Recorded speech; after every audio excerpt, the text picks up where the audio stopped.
Yes. So in Romania, we actually don't celebrate Valentine's Day. We have our own like god of love that comes from the Slavic tradition, and it comes from like 2,000 years ago. And I'm going to tell you the story of Dragobete, which is celebrated on the 24th of February. At the beginning, people started celebrating Valentine's Day because it was all this like Americanizing of the country, like especially after the revolution. But then people started to come back to their traditions. So some people celebrate both, but most of the people celebrate Dragobete, which is on the 24th. So Dragobete is a Romanian holiday that is celebrated on the February 24th each year. So in the traditional Romanian mythology, Dragobete was a young god, but he was celebrated like the deity was varying from historical region to another. He's the patron saint of love and cheerfulness, and he's often associated with the Roman mythologies Cupid and Greek mythologies Eros. But unlike the Greek and the Roman gods, Dragobete did not directly intervene in the affairs of humans. He did not use his powers to make people fall in love, but rather to always remind people to never stop celebrating love. A local legend claims that Dragobete was in fact the son of Babadokia. She was the daughter of the last Dacian king, Decebalus. Also known as Dragomir, the young man is described as half man and half angel, beautiful and immortal. It is said that he walks the earth just like other mythological creatures and demigods, but regular people are not able to see him because of the decadence of the society that we live in. Some ethnographers also link Dragobete to the arrival of spring. In certain areas, the Dragobete is believed to be the same pattern of birds, the holiday being linked to fertility and to the rebirth of nature. Dragobete is celebrated less than 1 month before the spring equinox, and it is said that on this day, birds begin to build their nests, the trees start blooming, and all of the nature comes back to life after a long and heavy winter. Because in Romania, we have like really, really heavy winters, like heavy snow and temperatures up to like -20. In order to celebrate his birthday, parties were organized and often marriages were quickly followed. The local boys and girls used to wear special clothes and meet in front of the town's church. From there, their quest began. They would wander into forests and over the plains in search of spring flowers. The boys who found strawberry flowers were the luckiest. It was believed that these had magical powers. So they would make little bouquets and place them in warm water, and then used to give them to girls to wash their hair with it. If it was at noon, the girls were running back to the village, and if a boy liked any of them, he would have to run after her and catch her. If he was quick enough, and if the girl liked him back, they would have kissed in order to make their love public. And this is how a famous saint in Romania was born, and it's said Dragobetele sărută fetele, which means Dragobetele kisses the girls. At night, the boys and the girls would head over to the hills surrounding the villages in order to make bonfires. They would sit around them and chat until morning. Unlike Valentine's Day, Dragobete is not about roses, heart-shaped chocolate, jewelry, or love letters. It's about being tender to your significant other, show your appreciation and your love, not through material objects, but through your attention and your presence. But Dragobete is a holiday that also includes the people who are single. So if you don't have a significant other, tradition says that if you meet and hug at least one person that you're attracted to on this day, your love life will make a turn for the best. So asking your crush on a date for Dragobete might not be such a bad idea. Oh, very interesting, Joanna. Looks like this Romanian version of Valentine's Day is very inclusive, and it's not just about buying flowers and chocolate, but tell people how much you appreciate them and try to hug your crush. So that's the European perspective to open our event. Uh, I also have Sayuli. Some of us have met Sayuli before. She's from Brazil.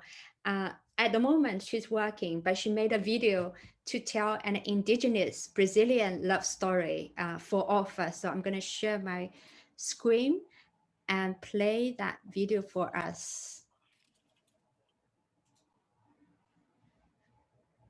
Everyone, good morning. I asked me to try to share a little bit with you a legend, like an indigenous legend that we have here in Brazil. It's called the Vitória Regia. Minty is going to share the picture of the Vitória Regia for you to know. Okay, so long time ago, a very, very strong and beautiful indigenous, like an Indio, no? He became a little star. And that star grew, and that's the moon that we have right now. The moon always fascinated everyone and fascinated little indigenous. Her name was Naya. So she would be working during the day and she would just be waiting for the moon. That was her big happiness during the day. So she felt in love with the moon. One day she woke up and the moonlight was very, very bright, like a full moon. So she went to a river. She looked at the river and she saw the face of a beautiful boy. She tried to kiss him, and right trying to kiss him in the river, she felt in the river, and she passed it away. But the moon decided to make her to be a flower, actually a plant that is called the Vitória Regia, and now it is one of the most beautiful and famous plants that we have in Amazon River. I hope you like it. So that's a little bit the story about love and the moon and a flower from Brazil. We had an Europe, sorry, uh, we had an European perspective and a South America perspective. I am going to share the Chinese version of Romeo and Juliet, that story, and more importantly, why the ending is very different from the Romeo and Juliet story we read about from Shakespeare. So for this Chinese version of Romeo and Juliet, they uh, were living in the past. During ancient times, girls were not supposed to be educated. But this one girl from a kind of upper class family, her family is very wealthy. She was very curious. So she convinced her parents to dress her up like a boy to study in a college. And this is where she met her sweetheart, the Chinese Romeo. Um, they studied together, they lived together, they had food together, played sports together, without the guy, boy, knowing he is basically spending all the time with a girl. But the girl fell in love with him. However, because they come from very different family backgrounds, the boy's family is quite poor. In reality, they will never be able to get together because social class divisions doesn't allow them to marry each other. So eventually they choose to die for each other. They both died for their intensity of love. If they can't be together in real life, they would rather die. And that's very much uh, how the main story goes. So it's both really strong, intensive love, both ending tragedy. However, the Chinese version of Romeo and Juliet took a turn. Both of them turned into butterflies. And in the nature, in real life, they couldn't be together. But in the nature, they finally could be beautiful themselves, a male butterfly, a female butterfly, and they can have that eternity of love and romance and accompany each other for what they want. So for what they are not able to have in a very harsh reality, they are able to achieve that in a fantasy world. I am now going to play the song for you. That's the music made for their story. And that's particularly the music when both of them, at the moment when they were converting from humans into butterflies. And I hope you would enjoy it.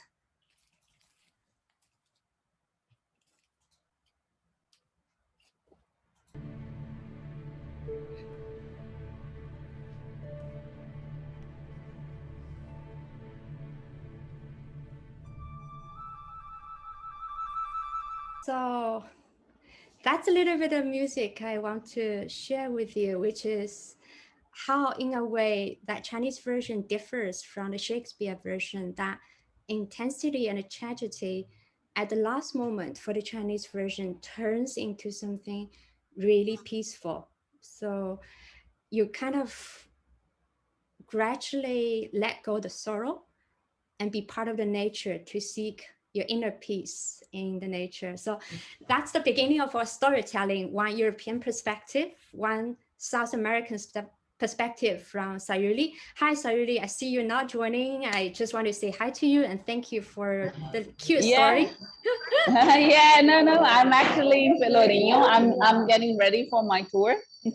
Great. But I can say quickly hi. I'm not sure if I can tell my story, but I can say quickly hi to you if you want. Great. I just played your YouTube video. We listened to the cute story about moon and flower. So thank you very much. Oh, thank you. I'm happy that you like it. It's like an indigenous little legend, and I hope you like it. Great. Thank you. Yes. So, and now I would like to invite all of us to play the bingo game. In the game, I will share this bingo card. I hope you can see the slide. That's the bingo card we have. I hope everybody can use your camera to take a photo because I'm going to break us into different breakout rooms. These are some things we're looking for from our team members, from people who join the meeting today. So I'm going to divide our attendees into 3 to 4 different breakout rooms. And in each room, we will look for every single person you find who's been married for 10 plus years, you get 1 point. Who hates chocolate, you get another point, so on and so forth. So I hope you will be able to take a photo of all the bingo cards before I divide each of us, to put each of us into a different breakout room and start an 8-minute session. Are you ready? Have you all taken the photos? So hello, I hope everybody enjoying getting to know each other. I see some new faces. That's wonderful. I think I see actually Yihan. You are the new member. Would you like to introduce yourself a little? Yeah, hello everyone. I'm very glad to join you today. I work in the behavioral science, behavioral insights team. Sorry, my mind got blank. And I've been in London for 1.5 years. Before that, I was doing my PhD in Singapore in behavioral science, obviously. So yeah, I think it's we are really living in a very small world. I got connected to Mingji through mutual photo friend. So yeah, I'm quite keen to them what this is about. So this is my first experience and nice to see you all again. Yeah, very welcome, Eli. I hope you have plenty of behavior to observe today. So for the bingo game, Anne, what's the point for your team? Oh, I don't know. What did we decide in the end, girls? So what's special? What's special? Tell me a little bit more about what's so special in your bingo game. We had a very mixed bag, I would say. we all love chocolate. We weren't overly keen on romantic comedies. What else we got? We had one outstanding one about married 10 plus years, 49 years, Christina. Is it Gary? Let me guess. Is it Gary? No. I'm 55. Wow. Christina. Yeah. Oh, that's Christina. Yes. 49 years. What else we got? Nobody had a birthday in February. We all like chocolate. I think we had one person had a dating app, and at least one or two had a honeymoon abroad, and several people claimed their hobbies were passionate. That sounds like a very fun team you had. You must have a lot of laugh for your team. Yes, for we your did breakout room. actually. We did. Very how nice about bunch. how about Gary's breakout room? Gary, what's the story? Well, actually, it was Mike's breakout room, and but I think we had 9 before we got to the wonderful hobbies, and I think we ended up with 16. Mike, does that sound right? Mark, you need to unmute yourself. Yeah, I was just giving the thumbs up. Yeah, 16 sounds kind of right. We had a good time. I'm glad. We learned that nobody hates chocolate in our group. That sounds like a good vibe. Everybody loves chocolate. Yeah. How about Jennifer's breakout room? We weren't doing very well. We were doing too much social chatting. That was the same with us. That's the whole purpose. I have been married the longest. Yeah. Well, apart from Gary.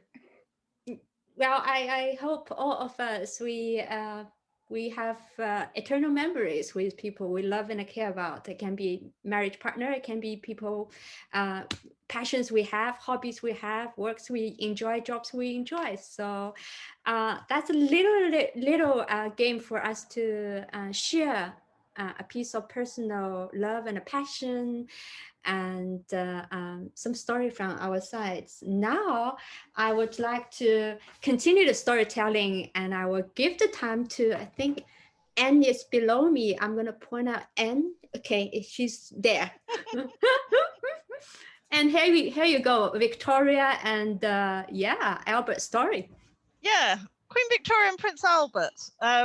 I think most people know a little bit about them, so I thought I'd find a few things in their own words to talk about their love story.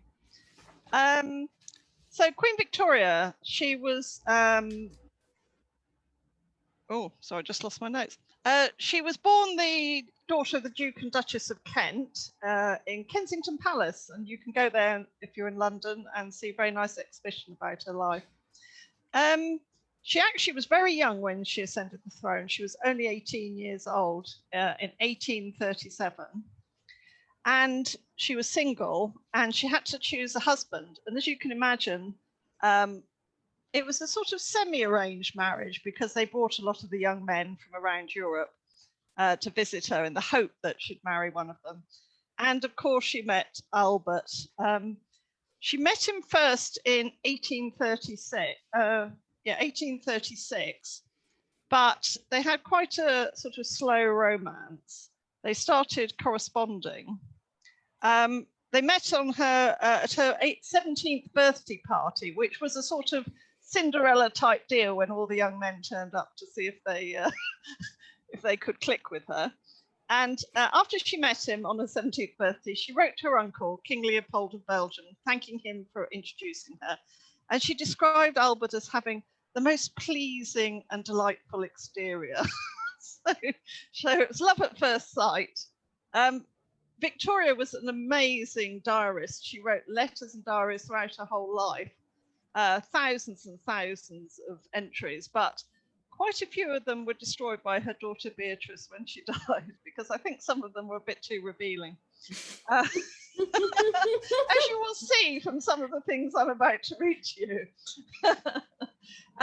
Anyway, so he returned to England in 1839 to visit her again. And within 5 days, she'd proposed to him. And she had to propose to him because she was the queen by then.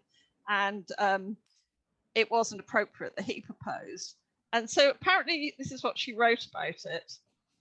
I said to him that I thought he must be aware why I wished him to come here, and that it would make me too happy if he would consent to what I wished, to marry me. We embraced each other over and over again, and he was so kind, so affectionate. Oh, to feel I am loved by such an angel as Albert. Wow. Yes, so it was love at first sight. He also wasn't sloppy in this regard. He wrote back to her. That wasn't to him, that was obviously her diary, but they did correspond before once they're engaged as well. And he wrote back and said, "I need not tell you that since we left, all my thoughts have been with you at Windsor, and that your image fills my whole soul. Even in my dreams, I never imagined that I should find so much love on earth." Oh, Anyway, so they did get married soon after, in February 1840. And she wore a very beautiful dress, actually. It's still in the royal collection. She wore white silk, and she was one of the first brides to popularize white as for a wedding dress, and English Honiton lace. So she supported English industries. And if you look at portraits of Queen Victoria, for the rest of her life, she wore this lace in portraits. So while Albert was still alive, they often dressed up in their wedding clothes for portraits. It's really sweet. And even when he died, her Diamond Jubilee photograph, the official photograph, when she was quite elderly, she's still wearing all this Honiton lace that was her wedding lace. And the other thing that was really sweet, she wore fresh orange blossom in her hair, in a sort of wreath in her hair. And several years later, Albert he often designed jewelry for her. And as a present, he gave her a little set of necklace and earrings with orange blossom. And I've seen them, they were in an exhibition. Very, very sweet. So, anyway, so they got married. The next bit isn't for people of a sensitive nature, because I'm going to talk about her wedding night. So you might want to cover your ears. This is her account of it. It's not quite X-rated. She writes, "It was a gratifying and bewildering experience. I never spent such an evening. His excessive love and affection gave me feelings of heavenly love and happiness. He clasped me in his arms, and we kissed each other again and again." She described the night as bliss beyond belief and admitted, "We did not sleep much." wow, she's very open woman. She was a very open and passionate woman indeed. Yes, she was. Unsurprisingly, they had 9 children together, and the first child being born exactly 9 months after the wedding.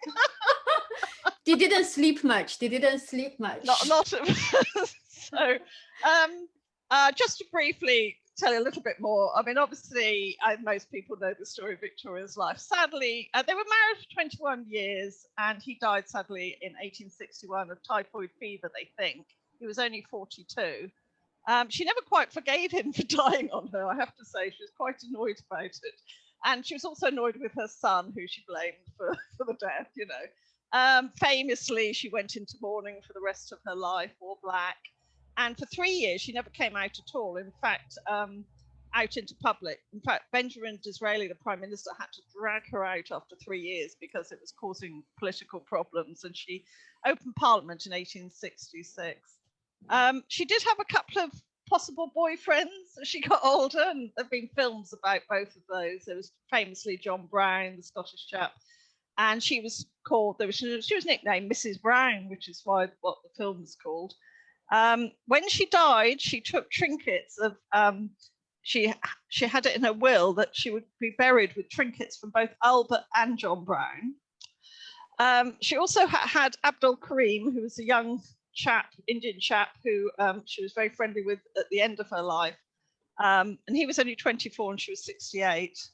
And she was learning Urdu. She was amazing for a woman in her 70s. She was learning Urdu. I saw her exercise book when I went to Kensington Palace, and she was quite keen on learning Urdu.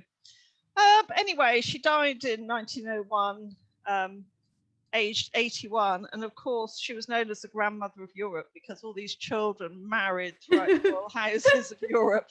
And in fact, the German Kaiser, who was her grandson, was with her, holding her hand as she died. So an interesting life, I think you could say. Wow. Well, we have Queen Victoria to thank for all the Royal Highness in Europe, not only in Britain. Yes, yeah. They worked very hard on it. Yes, she did. I mean, amazingly, all her children lived to adulthood, which for 9 children in the Victorian age is saying something. Because I mean, obviously they had a much better life than most people in the Victorian era, but you know, infant mortality being such, it's amazing that all 9 survived to adulthood. Yeah, and it's very lucky for she and Albert to find each other in a way. Very Yes, lucky. I mean, she did outlive several of her children, I have to say, and her husband. So, you know, but yeah. there you go. Thank you very much, Anne. And I know when it comes to history, you can go on for hours and hours. So we hope to have a dedicated session from you one day again, because we remember the 2 fascinating talks you did last year. And you talked about Urdu, and I want to invite Hamid in our group, who actually speaks the language. And she very kindly agreed to offer a love story from her cultural background. So I'm gonna spotlight you, Hamid. Hello, everybody. I'm Harmeet, and yeah, Minji asked me if I could say something, and I wanted to go old school first, but then I thought, you know, why not dive into Bollywood? Because Bollywood has so many movies about love.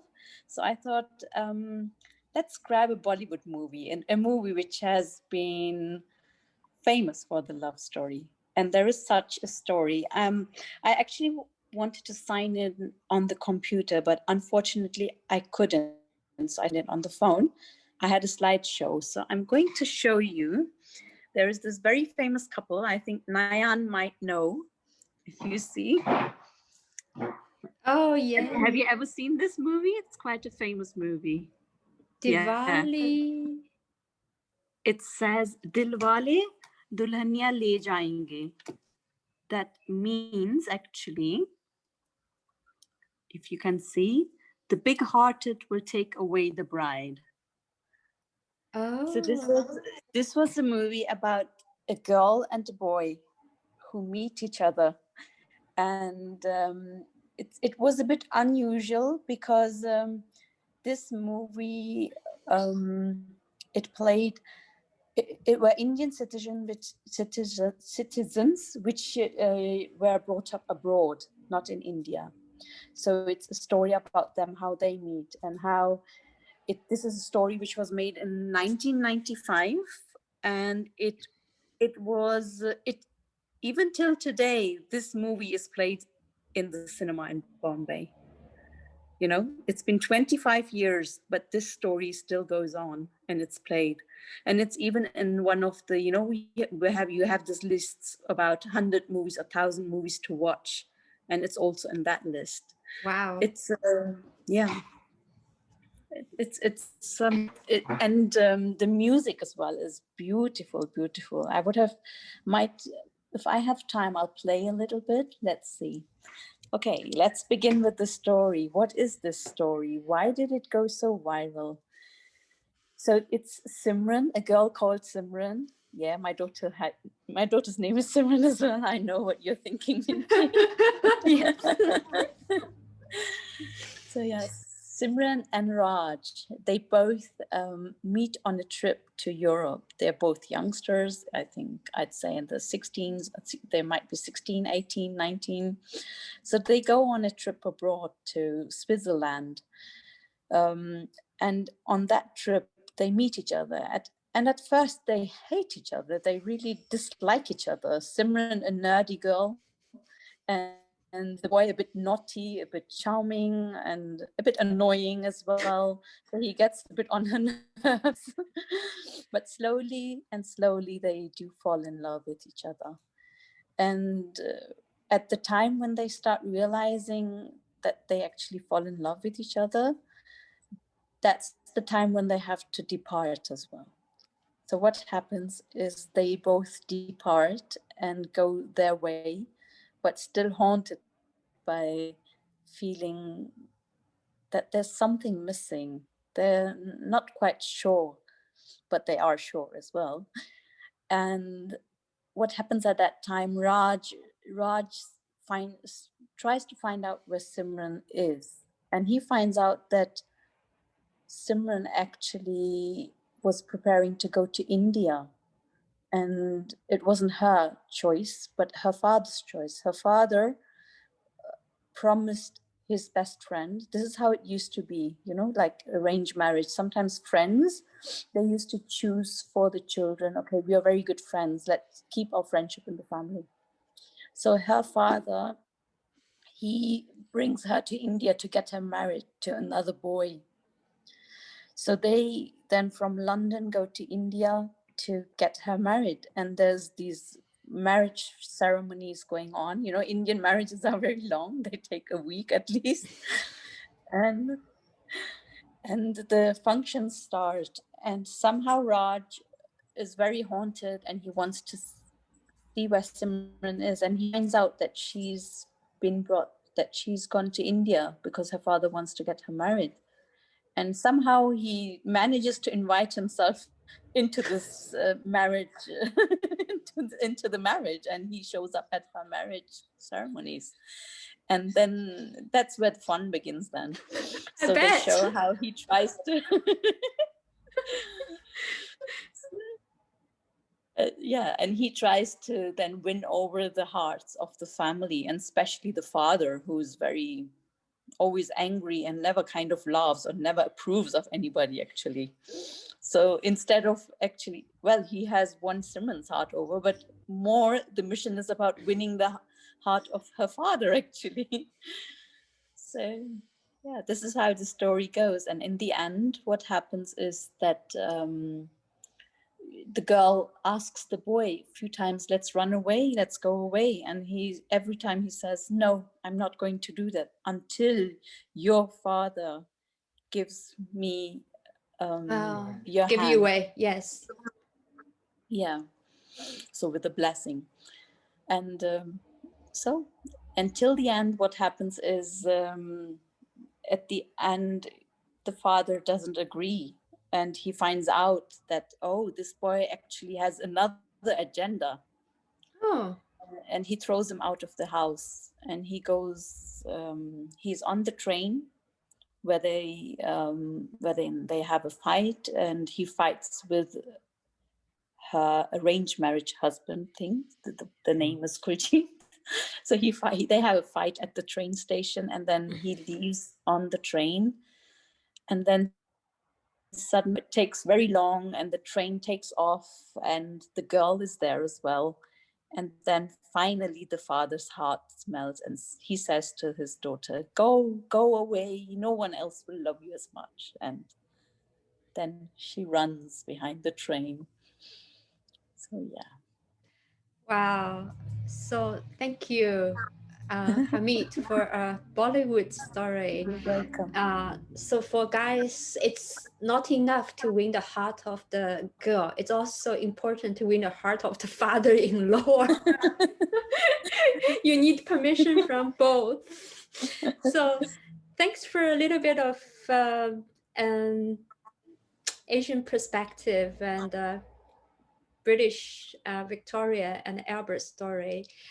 Now, I'm gonna organize a game called Art of Bluffing. It's not to say you should bluff with your loved ones or partners, but it's just a game we play together.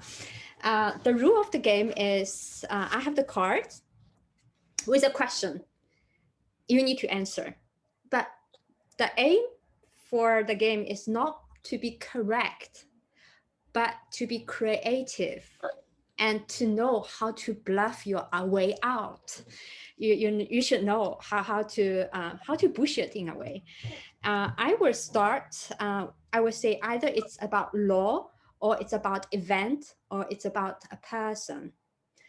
I say the question, and everybody, you have 1 minute to type your imagined answers. Just go as wild as possible. But if you do bluff, try to bluff to minute details. Say, if I lie, if I bluff saying, I watched the movie, for me to convince you it's true, I will tell you which movie I watched, how long it is, what's the beginning, what's the end. So that's the way to bluff. First question, it is a law. You need to listen carefully.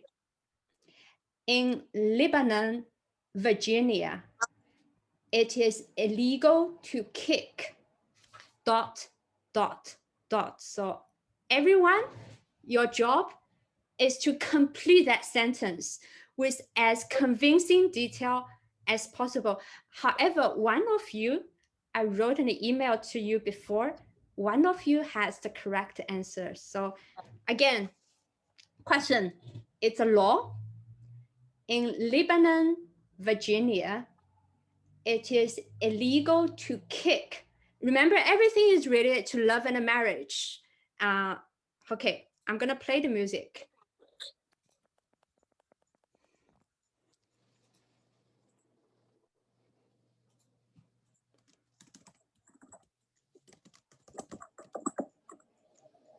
So how do we answer? Typing into the Chat box.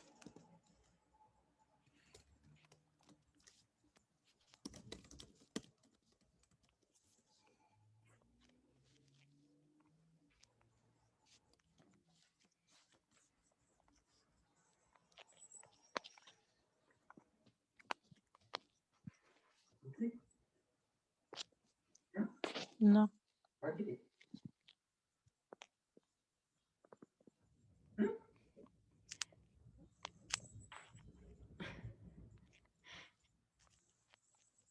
Okay.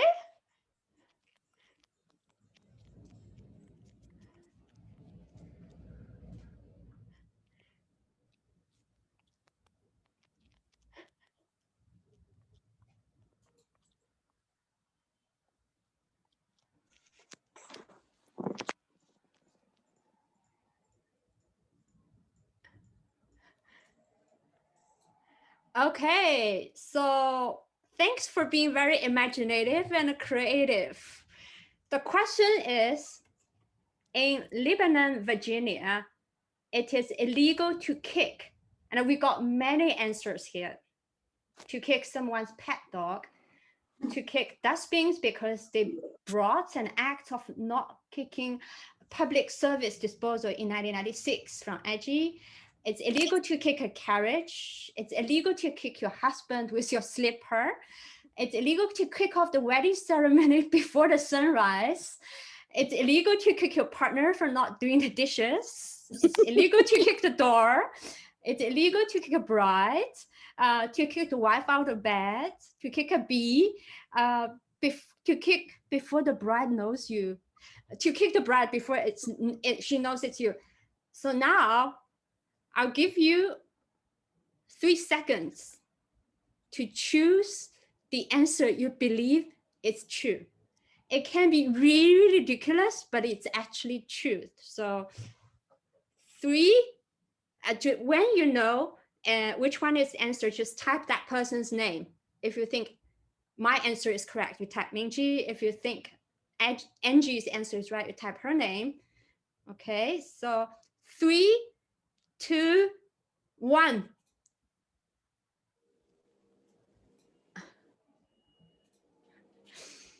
Okay, people believe.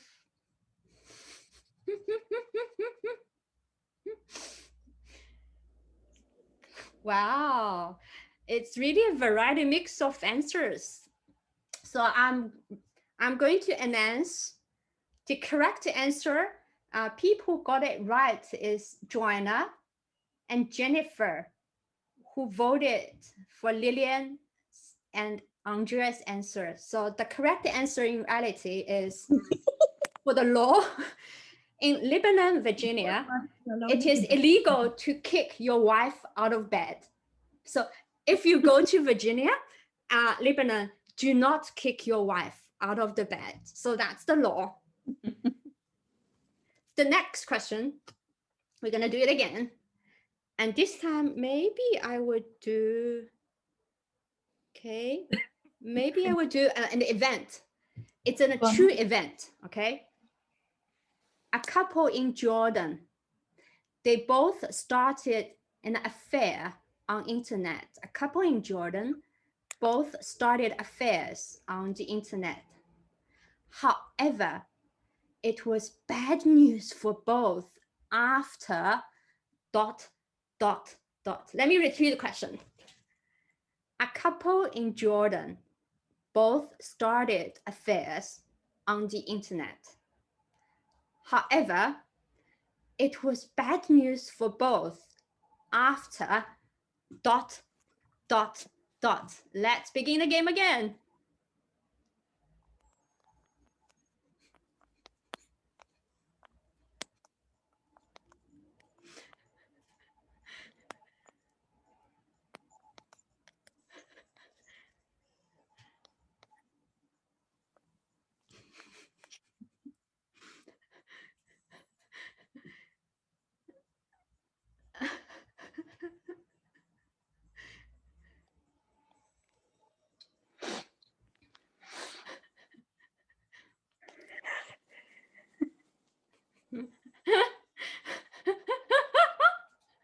so,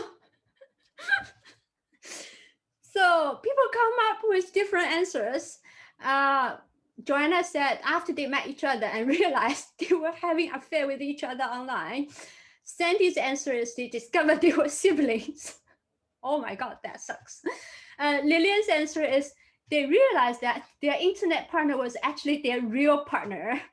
Hamid's, they found out they had an affair with the same person. Jennifer, they were actually married to each other. Nanyang, website went down, and after they are stuck with each other. That's the most miserable ending I have ever heard. Gary said, Amazon started selling underwear. Gary, I'm not too sure about the relevance here. Angie said they realized they were actually catfished. Neither of them looked like the picture they were sending. Mike said they had an affair with each other. They discovered they're Muslim. And Diwali Puja, oh, that's Hamid. I realized you just typed the movie's name. So these are the answers from everybody. I'm going to give you 3 seconds to think whose answer you're going to vote. 3, 2, 1, vote.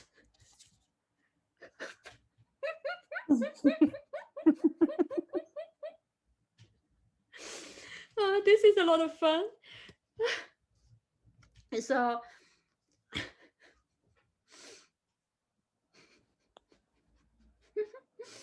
okay. I have to say the true version, what happened in reality is they actually found out they were married to each other. However, I would like to add an extra. That is, the internet actually went down afterwards and they got stuck with each other again for the rest of their lives. That would be a fun ending. So thank you very much. The next question, I am going to go for a person.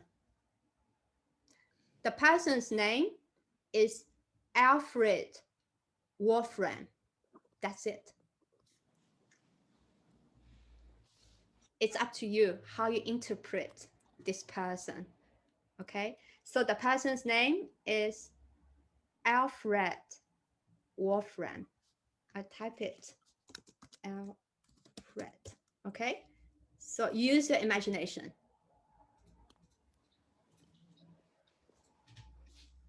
What's the second name? It's important.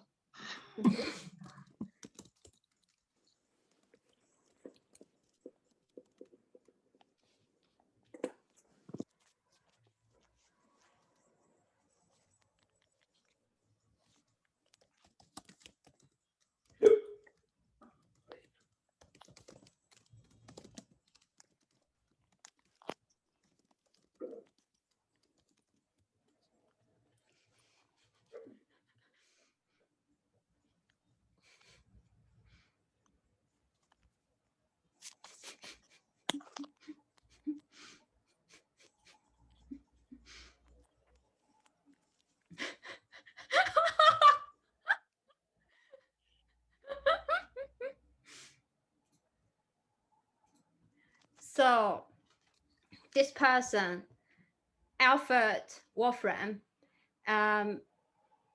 he is a consultant at Accenture, who Lillian knows. Alfred is the train conductor at King's Cross Station in London. He was Sandy's neighbor who shared sheep. He kissed 8,001 women in 8 hours during a kissing festival. He won the gold medals for Germany at 100-meter swim at Olympic Games from 2002. He had 5 minutes of fame when he auditioned for the role of Wolfram. Alfred was somebody Gary knows. He's under the influence of LSD and had a strange relationship with the sheep. He is a TV presenter from BBC. He's inventor of the Wolfram combustible paddle for lightning fires. He was a gamer who loved games. He was a prize-winning dog at crafts.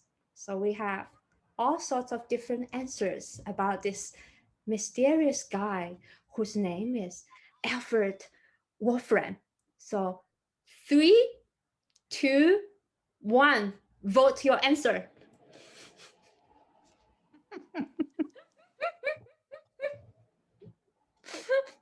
Wow, and you got a lot of going for your proposed character, Jennifer Ann.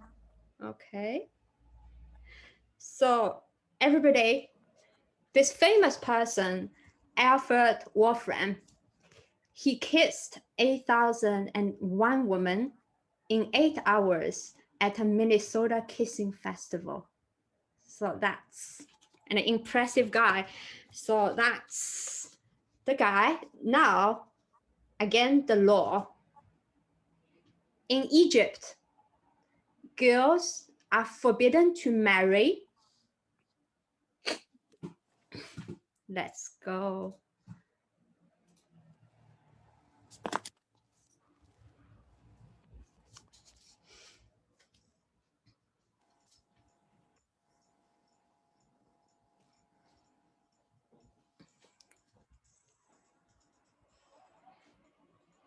Okay. Okay. नाजिन क्या सुनो Egypt के allowed नहीं किस नाल कॉच करना allowed नहीं कुड़ियां नाल foreigners नाल जेरे 25 साल वाडे someone younger than them their brother या 20 साल दा च फर्क होवे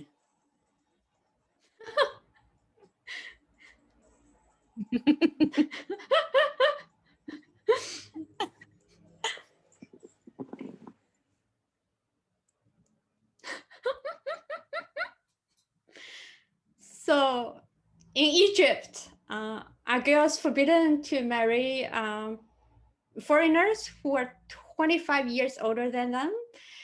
Forbidden to marry guys who are forbidden to marry guys younger than them, their brothers, their uncles, to marry mummies, their boss. 3, 2, 1, vote your answer.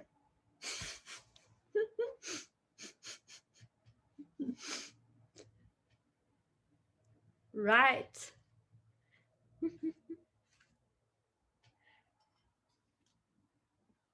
Edgy. Wow, a lot of people voted for Edgy's answer.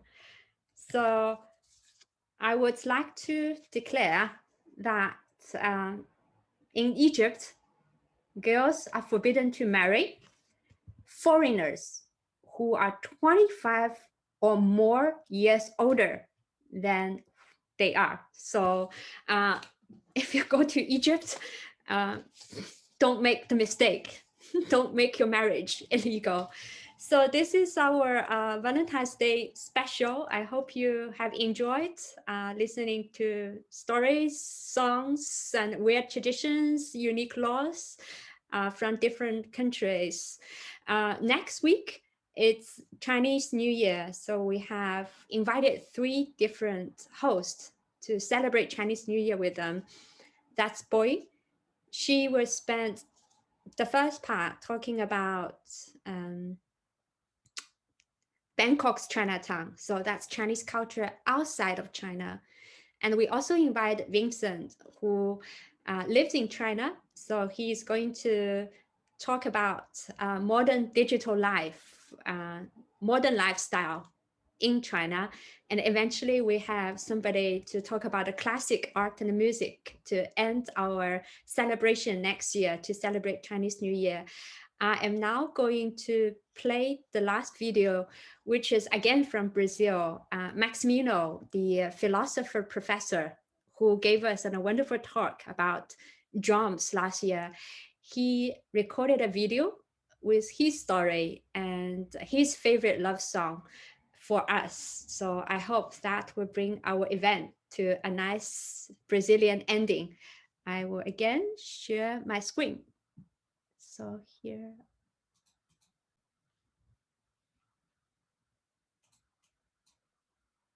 Hello, Explore Culture. I'm Maximino Santos from Brazil. I don't know if you guys know, Brazil does not celebrate Valentine's Day. Yes, but we have the same holiday, June 12. Brazil has amazing love stories, especially in TV novels. But I want to tell you about who changed the northeast of Brazil. I'm talking about Lampião e Maria Bonita.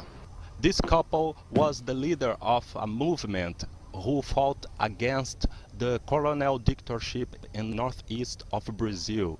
This movement was called Cangaço, and they worked like Robin Hood. They robbed and stole the wealthy farms to share money to the poor.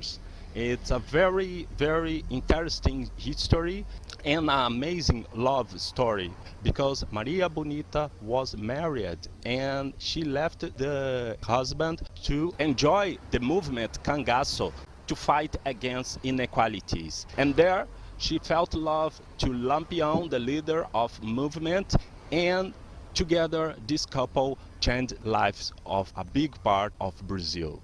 I'm here in Praia das Flechas. Praia das Flechas means beach of arrows. Arrows is from native Brazilians, but could be the Cupid arrows because people come here to enjoy the overview. As you can see behind me, Rio de Janeiro city and Sugarloaf. People spend time here with their loved ones. At this place, my father proposed at my mother, and I did the same. I proposed at my wife right here. This is a really romantic place in my city. This is the reason I choose this place to talk with you about my favorite song. My favorite song, love song, it's called A Viagem.